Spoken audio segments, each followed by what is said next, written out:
অন্ধকারাচ্ছন্ন রাত্রি যদি এসে থাকে, তাহলে আলোকিত প্রকাশ নিয়ে সূর্যও অবশ্যই আসে। রোগ যদি এসে থাকে, তাহলে তার ওষুধও অবশ্যই আসে। সমস্যা যদি আসে, তাহলে সেই সমস্যার সমাধানও নিজে থেকেই আমাদের কাছে চলেই আসে। এই সংসার, এই জীবনের শুধুমাত্র একটাই নিয়ম আছে, আর তা হলো এটাই: এই সংসার হলো একটা চক্রের মতো। এতে শাশ্বত বলে কিছু নেই, নিত্য বলে কিছু নেই। আর যা কিছুই রয়েছে সব বদলাতে চলেছে। যদি আপনার জীবনে দুঃখ থাকে, সমস্যা থাকে, যদি আপনি বিপদ দ্বারা আচ্ছন্ন, তাহলে মনে রাখবেন সবকিছু বদলে যেতে চলেছে। দুঃখের সময় কাঁদবেন না, মনকে আরো দুঃখী করে তুলবেন না, কারণ এখানে যা কিছুই এসেছে তা যাওয়ার জন্যই এসেছে। তাহলে এত চিন্তা কিসের? আনন্দ সহকারে জীবন যাপন করুন, আর আমার সাথে ভালোবেসে বলুন, রাধা রাধা। যদি কোনো সিংহ বানরের মতো গাছে চড়তে চেষ্টা করে, তাহলে কি হবে? একটা মাছ যদি মাটিতে হাঁটতে চেষ্টা করে, তাহলে কি হবে? তারা বিফলই হবে। কিন্তু এরকম কেন হয়? তার কারণ হলো প্রকৃতির রচনা কিছুটা এরকম। এখানে প্রত্যেকটি ব্যক্তিকে, প্রত্যেকটি প্রাণীকে আলাদা আলাদা গুণের অধিকারী করা হয়েছে, এবং সকলকে একটা সীমাও প্রদান করা হয়েছে। এবার এই যে বৃক্ষ, পশু, পাখি, এদের মধ্যে সেই ক্ষমতাই নেই যে এরা নিজেদের যাচাই করতে পারবে, নিজেদের সীমাগুলো বুঝতে পারবে, নিজেদের সদ্গুণগুলো চিনতে পারবে। এরা সেটা করতে পারবে না। কিন্তু মানুষ তো আলাদা। মানুষের কাছে সেই বিশেষ শক্তি আছে যে তারা পূর্ণরূপে নিজেদের যাচাই করতে পারবে, নিজেকে পূর্ণরূপে বুঝতে পারবে, নিজের দোষ, নিজের অপগুণ, নিজের সদ্গুণ, নিজেদের সীমাগুলো তারা বুঝতে পারবে। আর এটা অত্যন্ত গুরুত্বপূর্ণ। কথায় আছে যে যদি সাফল্য লাভ করতে হয়, তাহলে নিজেকে যাচাই করে নিতে হবে। তাই নিজেকে যাচাই করুন, নিজের সাথে পরিচিত হয়ে যান, এবং জীবনে কর্ম করতে থাকুন। সাফল্যের শিখরে অবশ্যই পৌঁছে যাবেন। আর ওখানে যদি যান, তাহলে এই মন প্রসন্ন হয়ে অবশ্যই বলবে, রাধা রাধা। বনের মধ্যে যদি আপনি কোনো বিষাক্ত সাপ দেখেন, তাহলে কি করবেন? আপনি তখনই তার থেকে দূরে পালাতে চেষ্টা করবেন। আর এটা কেন করবেন? নিজের রক্ষার্থে। এই কথা আমি নয় মেনে নিলাম, কিন্তু নিজের জীবনে এটা করেন না কেন? আপনি যেখানেই যান, যে স্থানেই যান না কেন, প্রত্যেক সময়, প্রত্যেক মুহূর্তে এমন বিষাক্ত সাপ আপনি অবশ্যই খুঁজে পাবেন। আর সেই সাপ নয় যাদের আপনি বনে খুঁজে পাবেন, এরা হলো সেই সাপ যা আপনাকে পাপ করতে বাধ্য করবে। আপনার অন্তরের বাসনা, ক্রোধ, অহংকার, লোভ, ঈর্ষা, এদের বৃদ্ধি ঘটাবে। দেখুন, বনের এই সাপ আপনাকে একবার ছেড়ে দিতেও পারে, ছোবল নাও মারতে পারে, কিন্তু এই যে পাপরূপী সাপ আছে, তা অবশ্যই ছোবল মারবে। কর্ম যদি করেন, তাহলে অবশ্যই ফল পাবেন। সেই জন্য যখনই কোথাও যাবেন, যদি এমন কাউকে দেখেন, যদি এমন কিছু দেখেন যে আপনাকে পাপ করতে বাধ্য করছে, তাহলে সেই মুহূর্তে সেখান থেকে পালিয়ে যান। যেমন বনের সাপ দেখে আপনি পালাতে থাকেন। সৎকর্মের রক্ষা অত্যন্ত আবশ্যক। আসুন আর আমার সাথে ভালোবেসে বলুন, রাধা রাধা। মনুষ্য জীবনের সব থেকে বেশি গুরুত্বপূর্ণ বিষয় হলো মনের একাগ্রতা। এই সংসারের যে কটি মহান কার্য সম্পাদন হয়েছে, তা হলো মনের এই একাগ্রতার একমাত্র ফল। আপনি অবশ্যই দেখে থাকবেন, অনেক ছোট বড় নদী যা বয়ে চলে, তাদের সামনে একটা বাঁধ নির্মাণ করা হয় সেই সব নদীর জল সঞ্চয় করতে। বাঁধ হয়ে গেলে প্রয়োজন মতো বা মনের ইচ্ছে মতো তাকে ব্যবহার করা সম্ভব। এবার এটাই আমাদের মনের সাথেও সম্ভব।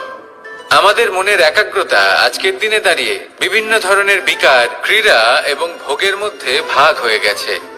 একে একত্রিত করতে হবে, একটা বাঁধ নির্মাণ করতে হবে, কর্মের বাঁধ। আপনাকে শুধু এটাই করতে হবে, যেটা উচিত কর্ম সেটাই করুন, যেটা অনুচিত কর্ম সেটা করা থেকে নিজেকে বিরত রাখুন। ব্যাস, এই কাজটাই আপনি করতে থাকুন, মনের মধ্যে একাগ্রতার বাঁধ নির্মাণ করুন। আর একবার যদি তা নির্মাণ হয়ে যায়, তাহলে যখন চাইবেন, যেখানে চাইবেন, যতটা চাইবেন, একাগ্রতা প্রয়োগ করতে পারবেন।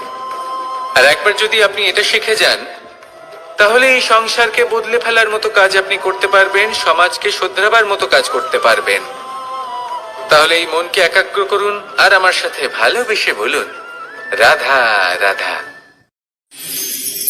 আমরা সবাই ফল খাই, কিন্তু আমাদের সেই ফলই প্রিয় হয় যে পরিপক্ক হয়ে ওঠে, যেটা নম্র হয়, আর যে ফল অনেক বেশি মিষ্টি আর সুস্বাদু হয়ে থাকে, যাদের রঙে বাহার দেখা যায়। সেইভাবে জীবনে আমরা নানান মানুষের সাথে পরিচিত হই, কিন্তু সেই মানুষই আমাদের মন ছুঁয়ে যায় যারা বিনম্র স্বভাবের, যাদের বাণী খুব মধুর, যাদের অন্তরে আত্মবিশ্বাসের একটা তেজ, একটা রং দেখা যায়। এবার এমন ব্যক্তি আমরা কি করে হব?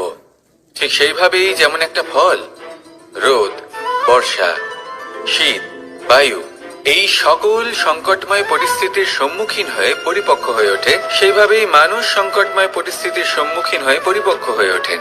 যদি এই সংকটের সম্মুখীন হন, তাহলে অভিজ্ঞ হবেন, আর এই অভিজ্ঞতাই শিক্ষা দিয়ে যাবে। এই অভিজ্ঞতা আমাদের শিখিয়ে দেয় যে আমাদের বিনম্র থাকতে হবে। অহংকার করে কোনো লাভ নেই। মধুর বাণীর যে কি মূল্য তা আমরা শিখতে পারি। এই অভিজ্ঞতাই আমাদের বুঝিয়ে দেয় যে উচিত অনুচিত কোনটা, আমাদের দৃষ্টিভঙ্গি তৈরি করে, আর এই দৃষ্টিভঙ্গি দ্বারা আত্মবিশ্বাস জাগ্রত হয়। সেই জন্য জীবনে কখনো বিপদ থেকে দূরে পালাবেন না, সেগুলোর সম্মুখীন হন, অভিজ্ঞতা লাভ করুন, তার থেকে শিক্ষা লাভ করুন, এইভাবেই পরিপক্ক হবেন। আসুন আমার সাথে ভালোবেসে বলুন, রাধা রাধা। ধন সঞ্চয় করা সম্ভব, আর সেই জন্য ধন সব থেকে বেশি মূল্যবান সম্পত্তি নয়। এবার আপনি বলবেন, এ আমি কি বলছি? এই ধন খুব মূল্যবান, আমরা সকলে অর্জন করতে ব্যস্ত। সেটা এই কারণে, কারণ আপনারা জানেন না এই সংসারের সব থেকে বেশি মূল্যবান সম্পত্তি কি। এ হলো সেই সম্পত্তি যা কখনো সঞ্চয় করা সম্ভব নয়। আপনার কাছে যতই ধন থাকুক, তা দিয়ে আপনি স্বাস্থ্য লাভ করতে পারেন, বাড়ি কিনতে পারেন, আদি ইত্যাদি, কিন্তু আপনি যতই ধনী হন না কেন, ফেলে আসা দিনের একটা মুহূর্ত আপনি লাভ করতে পারবেন না। এই একটা মুহূর্ত, এই সময়, এটাই হলো সংসারের সব থেকে মূল্যবান সম্পত্তি। একবার চলে গেলে তা কখনোই ফিরে আসে না। আর এই মুহূর্ত যতই চলে যাক না কেন, আমরা স্মৃতির মাধ্যমে সেগুলি যাপন করতে পারি, তার আনন্দ উপভোগ করতে পারি। আর যার সাথে আমরা সময় অতিবাহিত করেছি, তার স্মৃতিতে আমরা চিরকাল জীবিত থাকতে পারি। সেই জন্য সময় সব থেকে মূল্যবান সম্পত্তি, তাকে এইভাবে নষ্ট করবেন না। প্রত্যেকটা মুহূর্ত উপভোগ করুন, আনন্দ করুন, আর ভালোবেসে বলুন, রাধা রাধা। কনক, কি সুন্দর একটা শব্দ। এর অনেকগুলো রূপ রয়েছে, অনেকগুলো অর্থও রয়েছে। প্রথম অর্থ হলো স্বর্ণ, অর্থাৎ সম্পত্তি।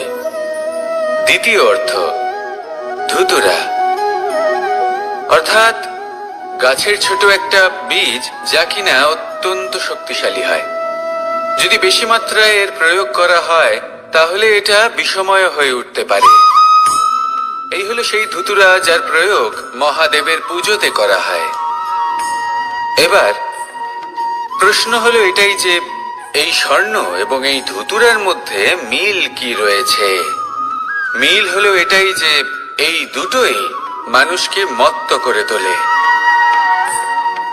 ধুতুরা মানুষকে তখন মত্ত করে যখন তাকে সেবন করা হয়, কিন্তু স্বর্ণ, ধন, সম্পত্তি, মানুষ সেটা যতটাই অর্জন করে নেয় সেটাই যথেষ্ট।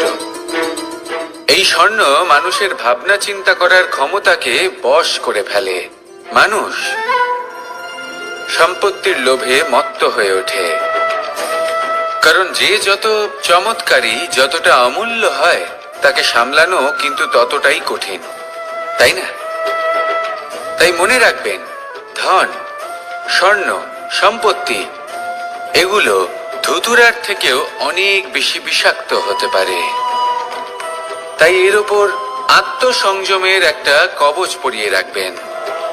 এবং বিবেকের শক্তির সাথে এগুলো প্রয়োগ করুন, তবেই কল্যাণ হবে। আসুন আমার সাথে ভালোবেসে বলুন, রাধা রাধা।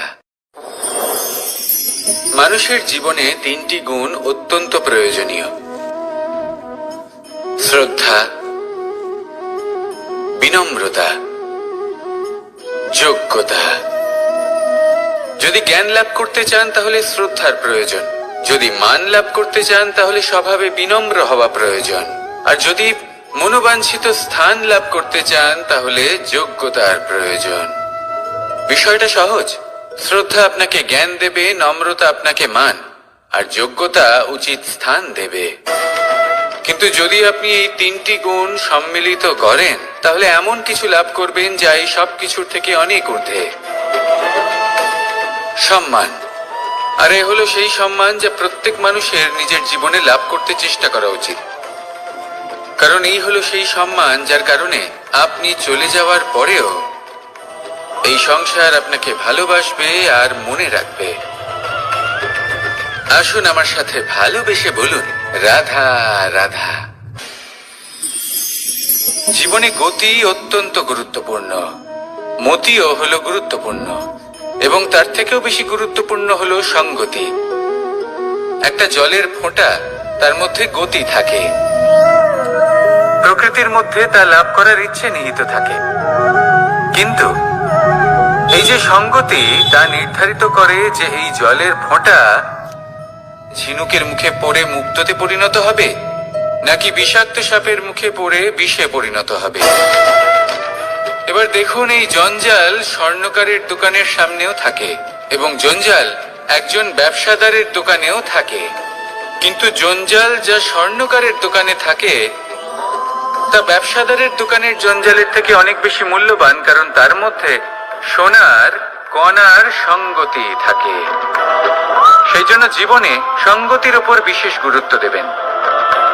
যেমন সঙ্গতি তেমনই আপনি হবেন। আসুন আমার সাথে ভালোবেসে বলুন, রাধা রাধা। প্রত্যেক প্রাণী ভালোভাবে জীবন যাপন করতে চান, এটা তাদের স্বভাবে আছে এবং ভাবাটা অনুচিত নয়।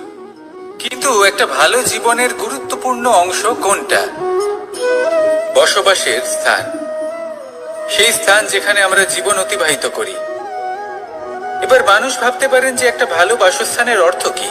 সেই স্থান যেখানে সহজে জল পাওয়া যায়, যেখানে শুদ্ধ বায়ু পাওয়া যায়, যেখানে আনাজ উৎপন্ন হয়।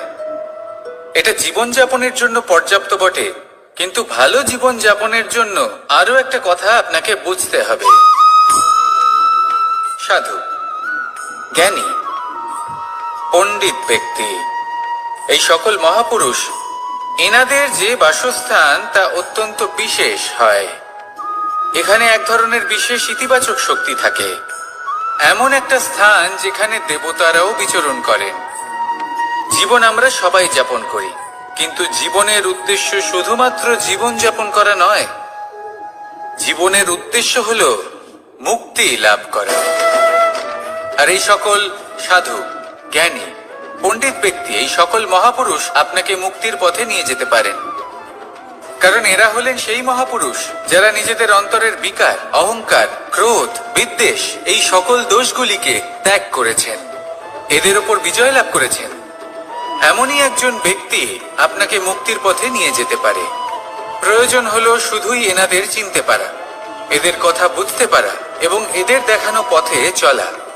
যদি আপনি এটা করতে পারেন তাহলে এই মন প্রফুল্ল হয়ে বলবে, রাধা রাধা। আমি এখানে একা এই বনে বসে আছি, বাঁশি বাজাচ্ছি। কার জন্য? কে আছেন এখানে? কেউ নেই। আমার প্রজা, আমার রাজ্য, আমার পরিবার আমার থেকে অনেক দূরে আছেন। আমি এখানে একা এই বনে বসে এই আকাশের এই রঙের, গাছের এই সব ফলের, মাটির সুবাসের আনন্দ উপভোগ করছি। কেন? আমি হলাম দ্বারকাধীশ। এমন কি রাজকীয় বা ভৌতিক সুখ রয়েছে যে আমি ওখানে পেতে পারি না? সবকিছুই পেতে পারি, তাও এখানে বনে একা বসে আছি। কোন সুখ খুঁজে চলেছি? একা থাকার সুখ। আমরা প্রত্যেকদিন অনেক মানুষের সাথে, চিন্তাধারার সাথে, কর্মের সাথে, পরিস্থিতির সাথে, সুখ দুঃখের দ্বারা বেষ্টিত থাকি। জীবনের এই চক্রে আমরা জড়িয়ে পড়তে থাকি। যতই আমরা এই সমস্যার সমাধান করি, আমরা ততই এতে জড়িয়ে পড়ি। আমরা এতটাই জড়িয়ে পড়ি যে যখন আমরা আয়নায় নিজেদের দেখি, তখন আমরা নিজেদের চিনতেই পারি না। এমন মনে হয় যেন আমরা নিজেদের হারিয়ে ফেলেছি। সেই জন্য প্রত্যেক দিন আপনি কিছু সময় নিজের সাথে কাটান একান্তে। এটা অত্যন্ত আবশ্যক। নিজের অস্তিত্বের গভীরে গিয়ে দেখতে শিখুন, নিজেকে বুঝুন। অদ্ভুত শান্তির অনুভূতি হবে। যেমন এই বায়ু, এই বৃক্ষ, এই পুষ্প, এই নিসর্গ, এদের মতো আপনিও কখনো একলা হতে শিখুন। কখনো নিসর্গের একটা অংশ হয়ে দেখুন। এই মন প্রসন্ন হয়ে বলবে, রাধা রাধা। ওমা, এ কি? আমি কখন থেকে এখানে অপেক্ষা করছি, হাত পেতে দাঁড়িয়ে রয়েছি যাতে একটা ফল আমার হাতে এসে পড়ে এবং সেটা আমি খেতে পারি। কখন থেকে অপেক্ষা করছি, কিন্তু সেটা হচ্ছেই না। এবার আপনি বলবেন যে এসব কি বলছি, এ কি অদ্ভুত কথা বলছি। যদি ফল খেতে হয় তাহলে আমাকে বৃক্ষে চড়তে হবে, ফলের কাছে পৌঁছতে হবে, তবেই তো ফল পাবো। এবারে এটা অত্যন্ত সহজ ব্যাপার, কিন্তু এই বিষয়টা আপনি নিজের জীবনের প্রসঙ্গে ভেবে দেখুন। লক্ষ্য কোথায় আছে আপনি জানেন, সেই লক্ষ্যে পৌঁছানোর পথ কি সেটাও আপনি জানেন, সেই পথে চলার ক্ষমতাও আপনার রয়েছে, কিন্তু তাও আপনি নিজের লক্ষ্য লাভ করতে পারছেন না। কেন? কারণ আপনি অপেক্ষা করছেন যে লক্ষ্য আপনার সামনে চলে আসবে, কিন্তু তা হয় না। লক্ষ্য সে যাই হোক না কেন, ধন হোক, প্রেম হোক, কোনো সম্মান হোক বা মোক্ষ হোক, যদি আপনি তার দিকে অগ্রসর না হন তাহলে ফল প্রাপ্তি অসম্ভব ব্যাপার, তা কোনোদিনই হবে না। সেই জন্য আপনার চোখের সামনে আপনি যদি নিজের লক্ষ্যকে দেখতে পান, তাহলে উঠুন এবং সেই দিকে অগ্রসর হতে শুরু করুন। নিজের অন্তরের সকল অশুভ গুণ দূর করুন, অলসতা ত্যাগ করুন, অজ্ঞানতা ত্যাগ করে দিন এবং চলতে থাকুন। অবশ্যই মনোবাঞ্ছিত ফল লাভ করতে পারবেন। মনে রাখবেন, চলতে থাকলে তবেই লক্ষ্য প্রাপ্তি হবে। অপেক্ষার দ্বারা শুধুমাত্র মৃত্যু লাভ হবে। আসুন আমার সাথে ভালোবেসে বলুন, রাধা রাধা। আমি দ্বারকাধীশ এবং আমার সভাতে বিভিন্ন সময় বিভিন্ন ধরনের মানুষ আসেন, নিজেদের দাবি নিয়ে, নিজেদের ইচ্ছে নিয়ে। কখনো কেউ ভোজন চান, আবার কখনো কেউ ওষুধ, কখনো কেউ বস্তু চান, কেউ আবার চান বস্ত্র। কারোর জ্ঞান চাই, কারোর ধন চাই, আবার কারোর বাসস্থান। অনেক সময় আমি এই অনুরোধ, এই ইচ্ছে পূর্ণ করি না। এবার আপনি এটা ভাবতেই পারেন যে কৃষ্ণ তো তাহলে লোভী, ওর কাছে তো সবকিছুই রয়েছে, তারপরেও সে নিজের প্রজার ইচ্ছে পূর্ণ করে না, তাদের সমস্যাগুলি বুঝতে পারে না, তাদের সুখ স্বাচ্ছন্দ্য প্রদান করে না। আসল সত্য হলো এটাই যে কোনো সবল ব্যক্তি, যে কোনো গৃহস্থ ব্যক্তি যে কাজ করতে সক্ষম, তার পরিশ্রম দ্বারাই নিজের প্রয়োজনগুলি এবং ইচ্ছেগুলি পূরণ করা উচিত। এটা অত্যন্ত প্রয়োজনীয়। আর এগুলো তিনি করতে পারেন শিল্প, ব্যবসা, আচরণ অথবা জ্ঞানের ভিত্তিতে। এই পথে চলতে হবে, পরিশ্রম করতে হবে, তবেই সে কিছু অর্জন করতে পারবে। এবার এমন কোনো ব্যক্তি যার এই সব কিছুতে কোনো রুচি নেই, যে কিছুই করতে চায় না, সে কিছুই অর্জন করতে পারবে না। এবার এরকম কোনো ব্যক্তিকে যদি আমি কোনো বস্তু প্রদান করি, তাহলে কি হবে? সে পরাধীন হয়ে যাবে, আর সেটা উচিত হবে না। তাহলে কি করা উচিত? তাকে পথ দেখানো, তাকে বোঝাতে হবে যে কোন পথে চলে তুমি নিজের লক্ষ্য প্রাপ্ত করতে পারবে। শিল্প, জ্ঞান, আচরণ এবং ব্যবসা, এই পথে কিভাবে চলে সেটা শেখাতে হবে। আর আমি সেটাই করি। তার ফলে কি হয়? ব্যক্তি স্বাধীন হয়ে যায়।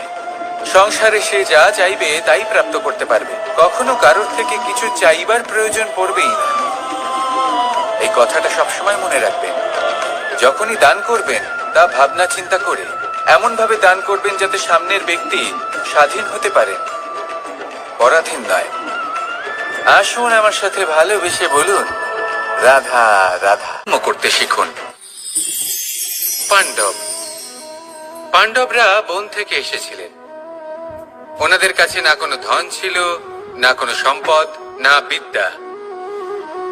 নিজের পরিশ্রমের দ্বারা ওনারা বিদ্যা অর্জন করেছিলেন, আর তার দ্বারাই সম্পদ অর্জন করলেন আর ধনও অর্জন করলেন। এই পাণ্ডব ছিলেন অত্যন্ত কুশল এবং শক্তিশালী। যুধিষ্ঠির নিজের পরিশ্রম দ্বারা এমন জ্ঞান অর্জন করেছিলেন যে এই সংসার ওনাকে ধর্মরাজ যুধিষ্ঠির অভিহিত করেছিল।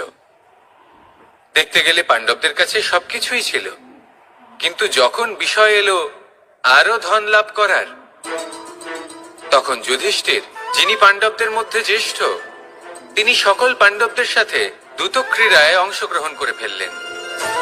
এর ফলে না শুধু ধনলক্ষ্মী, ধর্মলক্ষ্মী, বিবেক লক্ষ্মীকেও হারালেন, আর শুধু তাই নয়, নিজের গৃহলক্ষ্মী দ্রৌপদীকেও হারিয়ে ফেললেন। এর কারণ কি? ভুলে গেলেন খুব সহজ একটা কথা, এই সংসারে সম্মান এবং সাফল্য দুটোই পরিশ্রমের দ্বারা লাভ করতে হয়।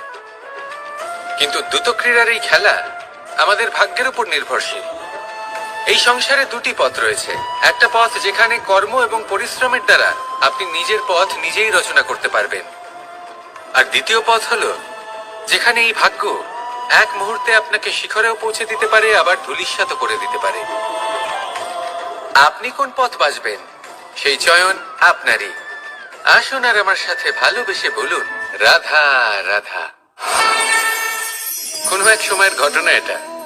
মা এবং বাবা হাটে গিয়েছিলেন, তখন আমি আর দাদা গিয়েছিলাম গরু চড়াতে। আমরা বাড়ি ফিরে এলাম, আর মা সেই সময় একটা কাজ করতেন। যখনই হাটে যেতেন দরজা তালা বন্ধ করে যেতেন। উনি খুব ভালো করে জানতেন যে যদি ওনার এই মাখন চোর সঠিক সময়ে পৌঁছে যায় তাহলে এক ফোঁটাও মাখন ওনার অবশিষ্ট থাকবে না। এবার ঘটনা কিছুটা এরকম হলো যে মা আর বাবা মাঝে মাঝে হাটে যেতেন, তাই মাঝে মাঝে এই দরজা তালা বন্ধ করতে হতো। যখন মা আর বাবা ফিরে এলেন তখন বাবা ভুলে গিয়েছিলেন যে এই চাবির গোছা থেকে ঠিক কোন চাবিটা দরজার তালা খোলার জন্য উপযোগী। উনি চেষ্টা করতে শুরু করে দিলেন। একটার পর একটা চাবি দিয়ে উনি চেষ্টা করতে থাকলেন, কিন্তু সেই দরজার তালা তো খুলতেই চাইছিল না। ওনার মাথা থেকে ঘাম পড়তে শুরু করলো। তখন মা বললেন যে তালা ভেঙে দেওয়া যাক। মা চলে গেলেন, আর বাবা বললেন না না দাঁড়াও, আর কিছু চাবি বাকি আছে, এটা হয়তো খুলতে পারবো। মা হাতুড়ি নিয়ে চলে এলেন সেই তালা ভাঙার জন্য, আর তখনই বাবা শেষ চাবিটা প্রয়োগ করলেন আর দরজার তালা খুলে গেল। যদি উনি চেষ্টা না করতেন তাহলে এই তালাটাও ভেঙে যেত আর চাবিটাও নষ্ট হয়ে যেত, ঠিক কিনা? এবার এই ঘটনাটা আমি দেখেছিলাম, আর আমার মনে হলো যে কখনো কখনো এই চাবির গোছার মধ্যে থেকে শেষ চাবিটাও কিন্তু জীবনের দরজা খুলে দিতে পারে। সেজন্য আপনি যদি জীবনে সাফল্য লাভ করতে চেষ্টা করেন, নিজের লক্ষ্যে পৌঁছতে চান, তাহলে হার মানবেন না। হয়তো দেখবেন আপনার পরবর্তী প্রচেষ্টা বা এই অন্তিম প্রচেষ্টা আপনাকে সাফল্যের পথে নিয়ে গেল। তাই নিরন্তর প্রচেষ্টা করতে থাকুন, জীবনে সাফল্য লাভ করুন। যজ্ঞের আগুনকে শুভ বলে মনে করা হয়, আর সেখানেই চিতার আগুনকে অশুভ মনে করা হয়। এমনটা কেন হয়? এখানে বিষয়টা হলো লক্ষ্য, বিচার এবং সঙ্গের। যখন আমরা যজ্ঞ করি তখন আমাদের লক্ষ্য কি হয়? পরিবেশকে আরো পবিত্র করে তোলা, ইতিবাচক করে তোলা। আমাদের লক্ষ্য শুভ হয়। তারপরে আসে বিচার। এই পরিস্থিতিতে সেই বিচার হলো অগ্নি। স্ফুলিঙ্গ থেকে তীব্র আকার ধারণ করে সমস্ত কাঠকে পুড়িয়ে দেয় এবং সুগন্ধ ছড়িয়ে দেয়। অর্থাৎ যদি আপনার লক্ষ্য শুভ হয় তাহলে তা নিজেই শুভ বিচারধারাকে আমন্ত্রণ জানায়। এই শুভ বিচার তখনই আসবে যখন আপনার সংকল্প শুভ হবে। অন্যদিকে হলো চিতার আগুন। এর লক্ষ্য কি?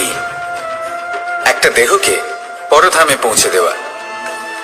সবার শেষে সবকিছু আপনার উপরে নির্ভরশীল যে আপনি কোনটা চয়ন করতে চান।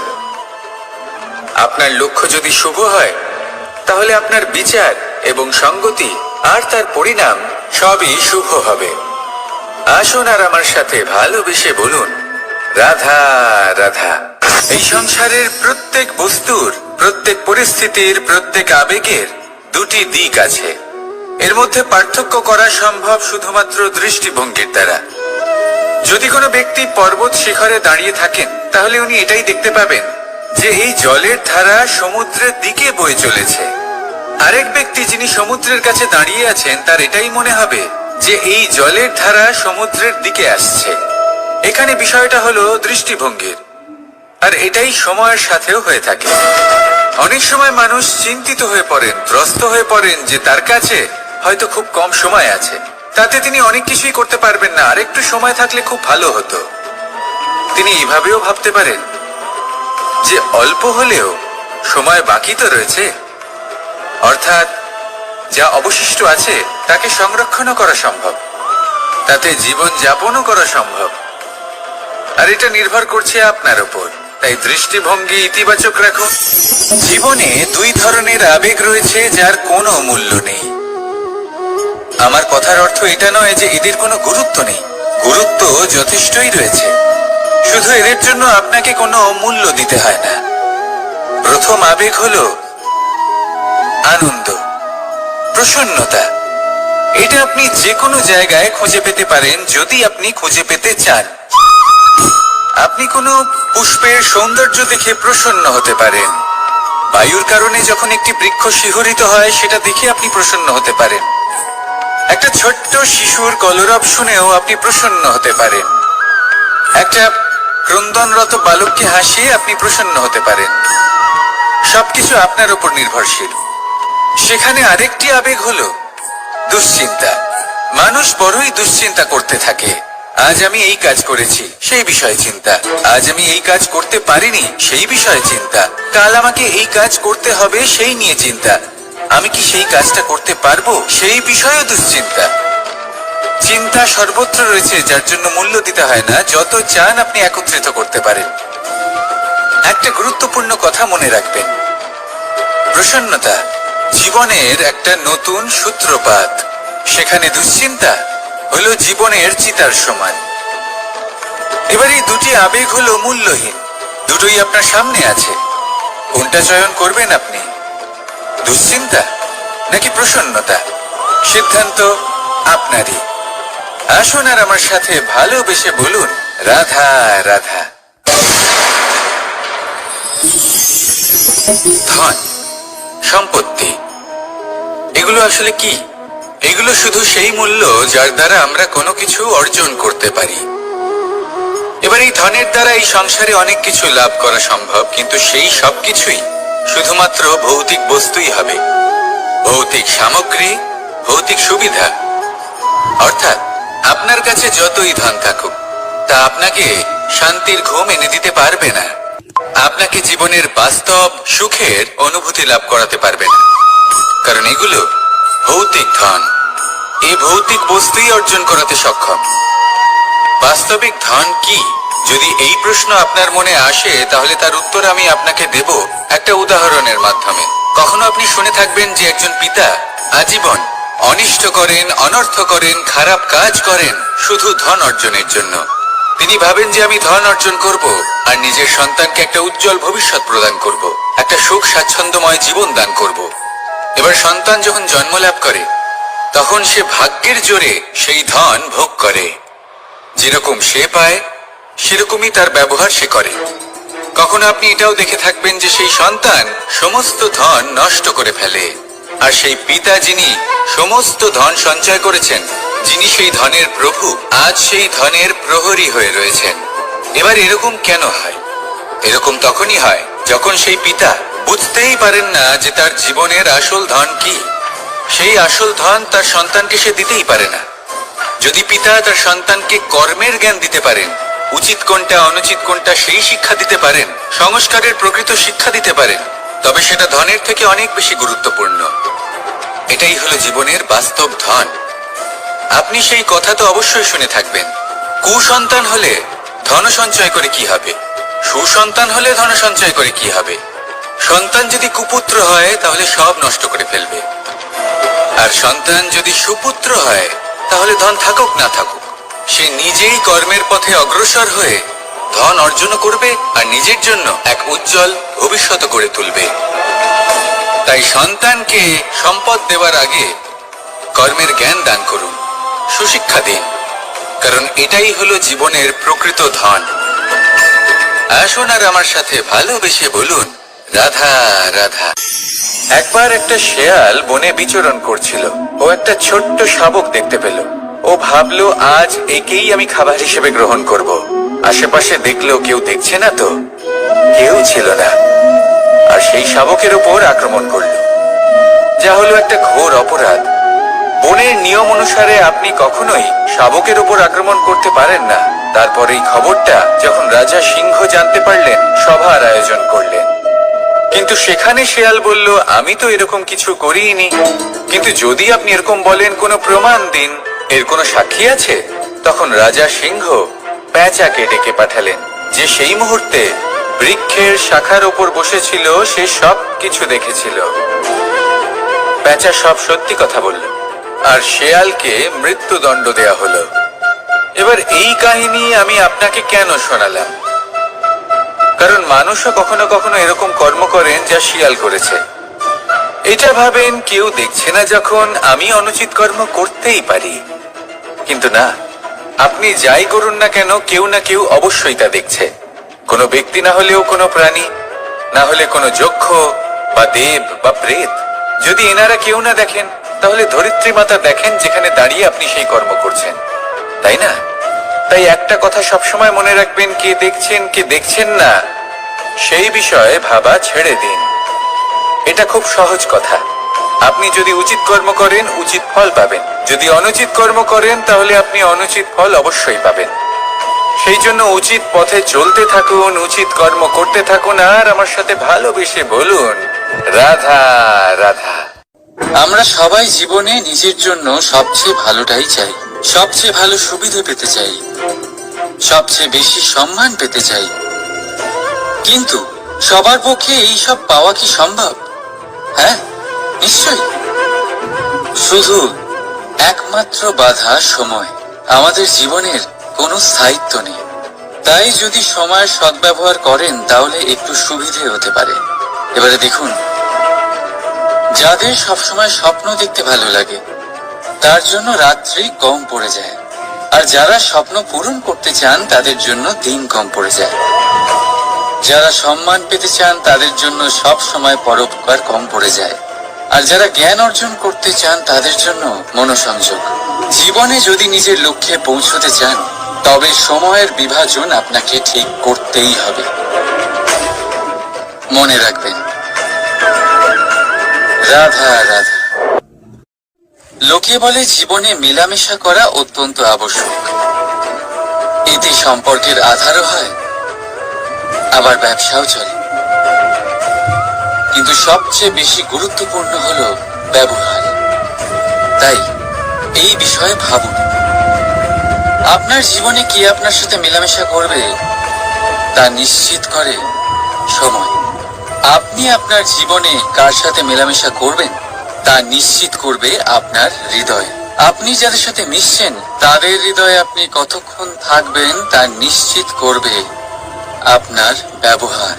নিজের ব্যবহার ভালো রাখুন, সব ভালোই হবে। রাধা রাধা। এই ফুল দেখতে পাচ্ছেন আপনি? এটা সেই ফুল যার জীবন এই ডালে শুরু হয়েছিল। দর্শকদের চোখে প্রশংসা দেখল সে। মধুর লোভে মৌমাছিরা এলো, আর তারপর ডাল থেকে ভেঙে নিচে পড়ে গেল সে। কেন? নিয়তি এরকম কেন করলো ভাবুন। কারণ এই ডালেই ফুল হয়ে থাকাটা এই ফুলের জীবনের লক্ষ্য কখনোই ছিল না। এবার এই ফুল হয় দেবতাদের সজ্জায় ব্যবহৃত হবে, নয় কোনো কন্যার গয়নায় গাঁথা হবে, আর নয় কারোর প্রেম প্রদর্শনের মাধ্যম হবে। দেখুন, জীবনে নিজের লক্ষ্যে পৌঁছতে হলে যাত্রাকে ভয় পেলে চলবে না। নিজের অস্তিত্ব তৈরি করতে হলে তাদের ছায়া থেকে আপনাদের দূরে যেতেই হবে যারা আপনাকে অস্তিত্ব প্রদান করেছেন। এটাই জীবনের নিরন্তর সত্য। রাধা রাধা। আমাদের সকলের জীবনে কখনো না কখনো পাথর দ্বারা আঘাত লাগেই, আর এই সংসারও আমাদের ওপরে কখনো না কখনো পাথর বর্ষণ করে, কখনো আমাদের খারাপ ভেবে, আর কখনো আমাদের অসফল ভেবে, কখনো আমাদের বুদ্ধিহীন ভেবে। কারণ অনেক আছে, কিন্তু এই পাথর দ্বারা আমরা আঘাত পাবো কি পাবো না তা সম্পূর্ণ আমাদের হাতে।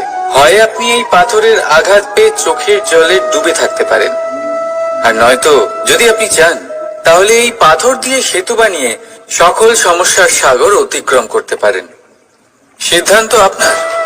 এই পাথর এ হলো প্রতীক আমাদের নিন্দার, আমাদের আলোচনার। যে এই আলোচনা নাকারাত্মক ভাবে দেখবে সে শুধুমাত্র কষ্টই পাবে, আর যে এই আলোচনাকে নিজের বিকাশের আধার বানাবে সেই সাফল্যের চূড়ায় পৌঁছবে। তাই মনে রাখবেন, আলোচনা আপনার শত্রু নয়, আপনার সবচেয়ে বড় মিত্র। রাধা রাধা। মিষ্টি জল সবার পছন্দ, কিন্তু নোনতা জল কেউ পছন্দ করে না। এইবার ভাবার বিষয় হলো মুক্তো, যা সমুদ্রের গহ্বরেই তৈরি হয়। নোনতা জলের মধ্যে থেকেই প্রতি মুহূর্তে অন্য প্রাণীদের থেকে বেঁচে নিজের অস্তিত্বকে বাজি রেখে ঝিনুক মুক্ত প্রদান করে থাকে। কখনো ভেবেছেন কেন? কারণ সংকটের সম্মুখীন না হয়ে, চরম পরিস্থিতির সাথে না জড়িয়ে আপনার কখনোই সুখ প্রাপ্তি হবে না। তাই নির্ভীক হয়ে সংকটের সম্মুখীন হন, আর আমার সাথে ভালোবেসে বলুন, রাধা রাধা। আমরা সকলেই সময়ের গুরুত্ব বুঝি। সময় আমাদের তৈরি করে, আর সময়ই আমাদের নষ্ট করে দেয়। কখনো ভালো সময় আসে, আর কখনো ভীষণ খারাপ সময় আসে। তবে আশ্চর্যের বিষয় এটাই যে সব জেনেও আমরা সময় নষ্ট করি। মনে রাখবেন, সময় শুধু বয়ে যায়, কখনো ফিরে আসে না।